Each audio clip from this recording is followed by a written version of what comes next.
दिसंबर 1924 में इजिप्ट के एक यहूदी परिवार में जन्मे उस लड़के की कहानी किसी पहाड़ी रास्ते की तरह घुमावदार और पथरीली थी। इजराइल की स्थापना के बाद उसका परिवार इजिप्ट से पलायन कर गया था, लेकिन लड़का वहीं रुका रहा।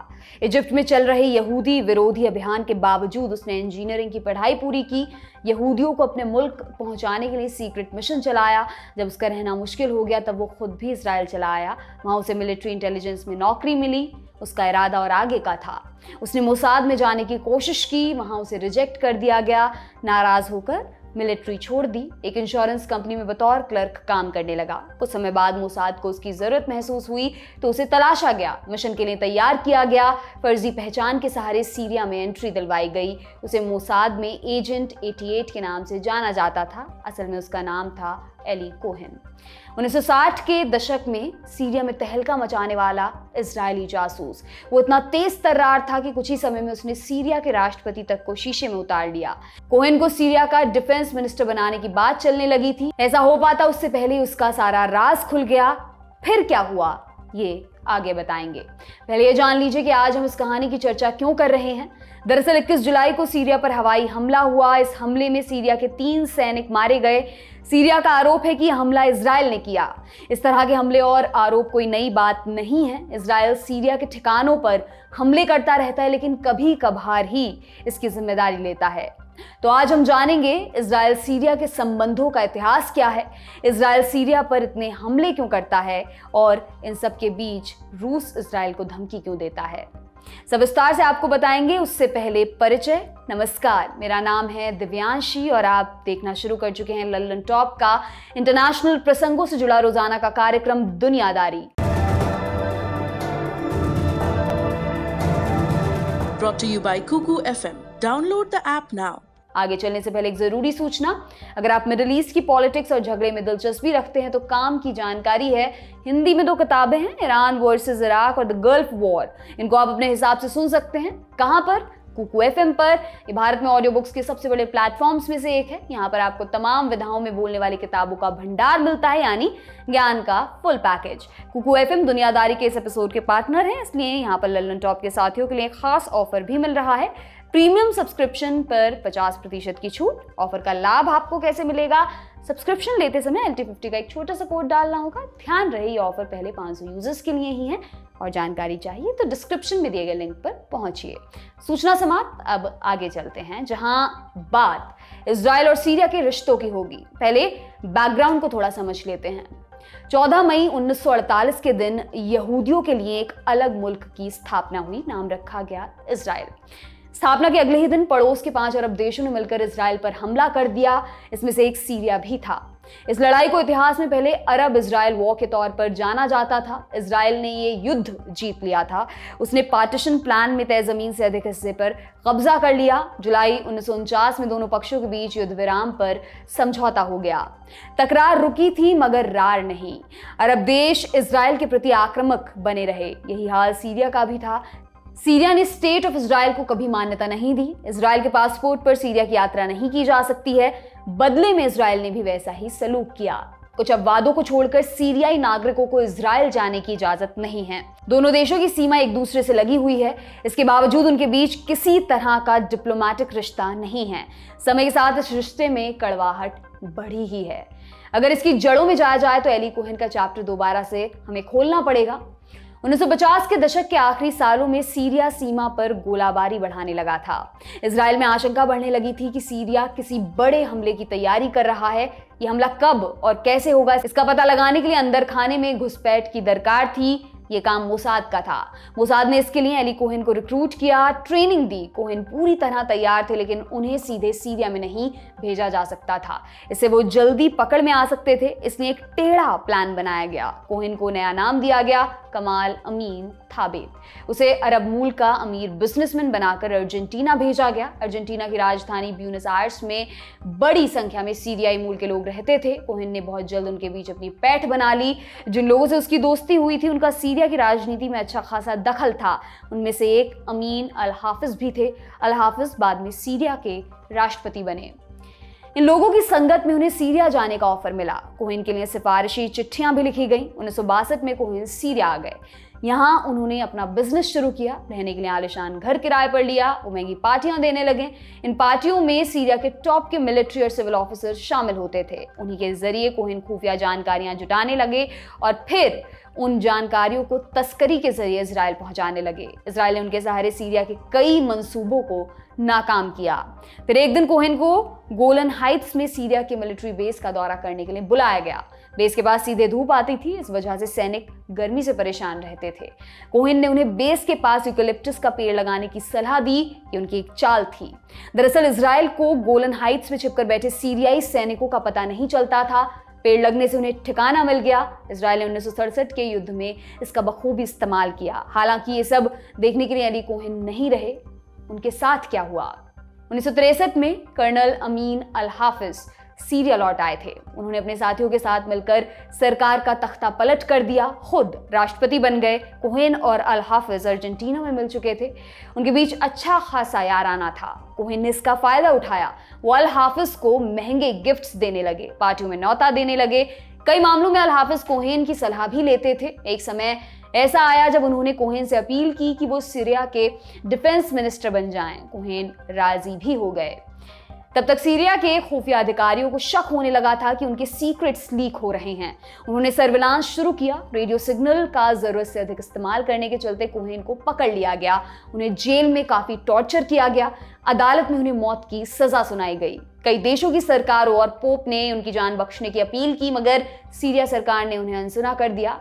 19 मई 1965 को सीरिया की राजधानी दमास्कस में एली कोहेन को सरेराह चौराहे पर फांसी पर चढ़ा दिया गया। उनकी लाश कई घंटों तक खुले में झूलती रही, फिर उन्हें किसी अनजान कब्र में दफना दिया गया। एली कोहेन ने फांसी पर चढ़ने से पहले इजराइल को पर्याप्त सीक्रेट्स मुहैया करा दिए थे। इनकी बदौलत इजराइल ने सीरिया बॉर्डर पर तैयारी शुरू कर दी थी। सीरिया न सिर्फ इजराइल के साथ छिटपुट संघर्ष कर रहा था, वो इजराइल के नेशनल वाटर ग्रिड को जॉर्डन नदी से अलग भी करना चाहता था। इसके अलावा उसने फिलिस्तीनी लड़ाकों को अपने हाथ शरण भी दी थी। ये लड़ाके इजराइल की सीमा में घुसकर हमलों को अंजाम देते थे।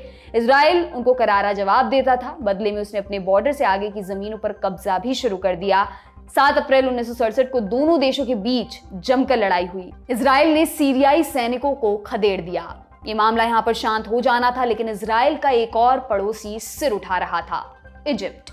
आपको 1956 का स्वेज नहर का संकट याद है, जब इजिप्ट के राष्ट्रपति गमाल अब्देल नासेर के आदेश पर उनके सिपाहियों ने स्वेज नहर पर कब्जा कर लिया था। फिर नासेर ने स्वेज का राष्ट्रीयकरण कर दिया। इसके बाद इजराइल, फ्रांस और ब्रिटेन ने मिलकर इजिप्ट पर हमला कर दिया था। उन्हें उम्मीद थी वे नासेर को हटाने में कामयाब हो जाएंगे, लेकिन ऐसा हुआ नहीं। उल्टा उन्हें सिर झुकाकर वापस लौटना पड़ा। इस लड़ाई के बाद इजिप्ट ने इजराइल के जहाजों को स्वेज नहर और तिरान स्ट्रेट में घुसने पर रोक लगा दी। बदले में इजराइल सिनाई पेनिनसुला पर पहुंच गया। कई महीनों तक उसने सिनाई पर कब्जा रखा। फिर यूएन की एंट्री हुई। यूएन ने सिनाई में अपनी पीस कीपिंग फोर्स तैनात की। इजरायली जहाजों पर लगी पाबंदी हटा ली गई।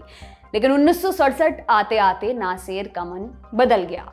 उन्होंने सिनाई में तैनात यूएन की सेना को निकालने के लिए कह दिया। साथ में इजरायली जहाजों पर पाबंदी भी लगा दी। अमेरिका ने भरोसा दिया था कि ऐसा नहीं होगा। उसे डर हुआ कि इजराइल अब इजिप्ट पर हमला कर देगा। उस दौर में इजिप्ट को सोवियत संघ का पूरा सपोर्ट हासिल था, जबकि इजराइल को अमेरिका का। अमेरिका को डर हुआ कि अगर इजराइल ने हमला किया तो सोवियत संघ सामने आ सकता है, फिर ये लड़ाई आगे बढ़ जाएगी। अमेरिका ने कहा कि थोड़ा ठहरो, हम बात करते हैं। बात हुई, लेकिन बनी नहीं। 26 मई 1967 को इजराइल के विदेश मंत्री से मुलाकात के बाद अमेरिका के राष्ट्रपति लिंडन बी जॉनसन ने कहा, आई हैव फेल्ड, दिल गो। मैं फेल हो गया, वे हमला करने जा रहे हैं। 5 जून 1967 को युद्ध शुरू हो गया। इजराइल ने सबसे पहले इजिप्ट के मिलिट्री एयरक्राफ्ट्स को निशाना बनाया। वे सिनाई में चढ़ आए। उन्होंने इजिप्ट के कब्जे से गाजा पट्टी को भी छीन लिया। इजराइल का निशाना इजिप्ट पर केंद्रित था, लेकिन जब जॉर्डन ने उसके ठिकानों पर हमला शुरू किया, तब इजराइल ने जॉर्डन को भी पटका। 2 दिन में ही उन्होंने जॉर्डन के कब्जे से ईस्ट जेरूसलम को निकाल लिया। सोवियत संघ और अमेरिका दोनों तरफ से शांति की अपील कर रहे थे, लेकिन कोई रुकने को तैयार नहीं था। इसी बीच इजराइल ने एक अमेरिकी जहाज पर भी हमला कर दिया। बाद में उसने अपनी गलती स्वीकारी, कहा यह भूलवश हो गया था। 10 जून को यूएन की मध्यस्थता में युद्ध विराम कराया गया। तब तक इजरायली सैनिक सीरिया के इलाके में घुसकर गोलन हाइट्स पर कब्जा कर चुके थे। सीरिया और इजराइल के विवाद में 1967 का 6 डे वॉर सबसे अहम था। उनके बीच गोलन हाइट्स को लेकर कई बार संघर्ष हुआ। 1973 के युद्ध में सीरिया ने वापस कब्जा कर लिया। फिर 1981 में इजराइल ने दोबारा गोलन हाइट्स को सीरिया से छीन लिया। यूएन सिक्योरिटी काउंसिल ने इसकी आलोचना की, लेकिन इजराइल ने इसे अनसुना कर दिया। फिर आया 1982 का साल, इजराइल ने लेबनान पर हमला किया। तब सीरिया ने लेबनान और हिजबुल्लाह के सपोर्ट में अपनी सेना उतारी। इजराइल ने फिर से सीरिया को पटक दिया। 1990 के दशक में दोनों देशों के बीच शांति की कई कोशिशें हुई, लेकिन बातचीत बीच में ही टूटती रही। जून 2007 में सीरिया के राष्ट्रपति बशर अल असद ने इजराइल को समझौते का ऑफर दिया। बदले में इजराइल ने एक शर्त रखी, कहा तुम ईरान, हिजबुल्लाह और हमास से रिश्ता तोड़ दो, हम तुम्हारी जमीन तुम्हें लौटा देंगे। सीरिया ने इससे इनकार कर दिया। उसी साल सितंबर में इजराइल ने सीरिया के एक साइट पर हमला किया। इजराइल का दावा था कि सीरिया नॉर्थ कोरिया की मदद से न्यूक्लियर हथियार बना रहा है। सीरिया बोला ये सरासर झूठ है। 2010 आते आते हालात और बिगड़ चुके थे। सीरिया के नेता इजराइल पर हमलावर थे। राष्ट्रपति असद ने कहा कि इजराइल शांति समझौते से बच रहा है। सीरिया के विदेश मंत्री ने धमकी दी कि अगर लड़ाई हुई तो इजराइल के शहर तबाह हो जाएंगे। इस पर इजराइल भी भड़का, कहा कि अगर लड़ाई हुई तो असद परिवार को सिर छिपाने की जगह नहीं मिलेगी। बयानबाजी और शांति के प्रयास साथ साथ चल रहे थे। इसी बीच मिडिल ईस्ट में एक चिंगारी सुलगी। ट्यूनीशिया में अरब स्प्रिंग की शुरुआत हुई। 2011 की शुरुआत में विरोध की लपटें सीरिया भी पहुंची। असद ने आलोचकों को सुनने की बजाय बल प्रयोग का रास्ता चुना। नतीजा ये हुआ कि सीरिया सिविल वॉर की भेंट चढ़ गया। सिविल वॉर आज तक चल रहा है। बस बशर अल असद की सत्ता बरकरार है, बाकी सीरिया तिनका तिनका ढह रहा है। अब सवाल ये आता है कि सिविल वॉर के बीच इजराइल सीरिया पर हमले क्यों करता है। इसकी कई वजहें हैं। पहली, इजराइल और सीरिया के बीच आधिकारिक तौर पर युद्ध का अंत नहीं हुआ है। दोनों देशों के बीच 3 युद्ध हो चुके हैं। इसके अलावा सीरिया इजराइल के खिलाफ लड़ रहे चरमपंथी संगठनों को शह भी देता है। इजराइल का कहना है अगर किसी ने हमारे ऊपर हमला किया तो हम चुप नहीं बैठेंगे। दूसरी वजह सिविल वॉर से जुड़ी हुई है। अरब स्प्रिंग के शुरुआती दिनों में विरोधियों ने असद सरकार के खिलाफ बढ़त हासिल कर ली थी। फिर ईरान, हिजबुल्लाह और रूस असद की मदद करने साथ आए। ईरान के रेवोल्यूशनरी गार्ड्स और हिजबुल्लाह का सीरिया में अपना बेस है। दोनों ही इजराइल के कट्टर दुश्मन हैं। इजराइल का आरोप है कि ईरान सीरिया में अपने बेस का इस्तेमाल उसके खिलाफ कर रहा है। अगर कोई गोला गलती से भी इजराइल की सीमा में गिरता है तो उसका करारा जवाब देता है। तीसरी वजह हथियारों की सप्लाई से जुड़ी है। इजराइल का कहना है कि ईरान सीरिया के रास्ते हिजबुल्लाह को हथियार भेजता है। हिजबुल्लाह इजराइल के इलाकों पर हमले के लिए कुख्यात है। उसने इजराइल की गैस सप्लाई रोकने की भी धमकी दी है। इसलिए इजराइल हिजबुल्लाह को हथियार हासिल करने से रोकने की कोशिश करता है। इसके लिए वो हथियारों की शिपमेंट पर हमले करता रहा है। इस खेल में रूस कहां पर आता है? जुलाई 2022 की शुरुआत में सीरिया के अल हमीदिया इलाके में एक हवाई हमला हुआ था। इस हमले में 2 लोग घायल हो गए थे। इस इलाके में रूस का नौसैनिक अड्डा भी है। उसने इस हमले के लिए इजराइल को जिम्मेदार ठहराया था। मांग की थी कि इजराइल सीरिया पर हमले करना छोड़ दे। रूस सिविल वॉर के शुरुआती दिनों से ही असद सरकार का साथ दे रहा है। सीरिया उन चुनिंदा देशों में से है जिसने रूस यूक्रेन युद्ध पर यूएन में रूस का साथ दिया है। जुलाई 2022 में सीरिया ने यूक्रेन से हर तरह के कूटनीतिक रिश्ते भी खत्म कर दिए थे। जहां तक इजराइल सीरिया के रिश्तों के भविष्य की बात है, फिलहाल तनाव में किसी भी तरह की कमी की उम्मीद नजर नहीं आती। यानी ये सिलसिला आगे भी जारी रहने वाला है। इस मामले में जो भी अपडेट्स होंगे उन्हें हम आप तक लगातार पहुंचाते रहेंगे।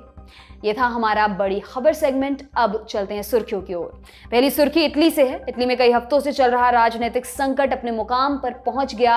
21 जुलाई को प्रधानमंत्री मारियो द्राही ने अपने पद से इस्तीफा दे दिया। द्राही ने 14 जुलाई को भी इस्तीफे की पेशकश की थी, लेकिन राष्ट्रपति ने उसे अस्वीकार कर दिया था। फिर विश्वास मत हासिल करने की बात चली। उससे पहले ही सत्ताधारी गठबंधन में शामिल 3 पार्टियों ने द्राही से सपोर्ट खींच लिया। यहीं पर उनकी हार तय हो चुकी थी, इसलिए द्राही ने अपना इस्तीफा सौंप दिया। इस बार उनका इस्तीफा स्वीकार कर लिया गया है। राष्ट्रपति ने संसद के दोनों सदनों को भंग कर दिया है। 25 सितंबर को चुनाव की तारीख तय की गई है। नया प्रधानमंत्री चुने जाने तक मारियो द्राही कार्यवाहक की भूमिका निभाते रहेंगे। इस इस्तीफे से इटली पर क्या असर पड़ेगा? इटली नेटो, G7 और यूरोपियन यूनियन का सदस्य है। ये तीनों संगठन रूस यूक्रेन युद्ध में अहम भूमिका निभा रहे हैं। इस नाते इटली की सत्ता में फेरबदल का असर पड़ेगा। इसके अलावा इटली EU में तीसरी सबसे बड़ी अर्थव्यवस्था वाला देश भी है। सामान्य स्थिति में मई 2023 में चुनाव होने वाले थे, लेकिन अब 8 महीने पहले होंगे। इससे बजट और दूसरे आर्थिक सुधारों पर असर पड़ने की आशंका है। मारियो द्राघी फरवरी 2021 में इटली के प्रधानमंत्री बनाए गए थे। उससे पहले वो बैंक ऑफ इटली और यूरोपियन सेंट्रल बैंक के मुखिया के तौर पर काम कर चुके थे। इसी दौरान उन्होंने ईयू को यूरोजोन संकट से उबारा था, जिसके बाद उन्हें सुपर मारियो का नाम मिला था।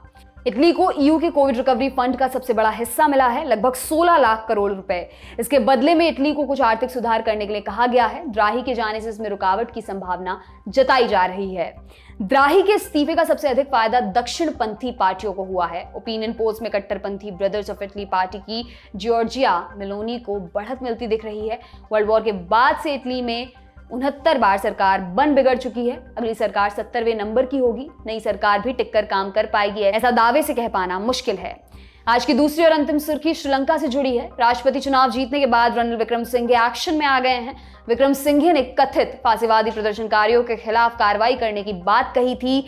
22 जुलाई की तड़के सुबह जब श्रीलंका की अधिकांश जनता सो रही थी, उस समय विक्रमसिंघे के आदेश पर सेना, स्पेशल टास्क फोर्स और पुलिस ने मिलकर प्रेसिडेंशियल सेक्रेटरीट और गाले फेस पर धावा बोला। दोनों जगहों पर प्रदर्शनकारियों का कब्जा था। मीडिया रिपोर्ट्स के मुताबिक सेना ने प्रोटेस्टर्स के कैंप्स में तोड़फोड़ की, पत्रकारों और वकीलों के साथ मारपीट की गई, कई लोगों को गिरफ्तार भी किया गया है। इसके बावजूद प्रदर्शनकारी डटे हुए हैं। रणनील विक्रमसिंघे ने राष्ट्रपति बनते ही देश भर में आपातकाल लगा दिया। आपातकाल में सेना और पुलिस को असीमित अधिकार मिले हैं।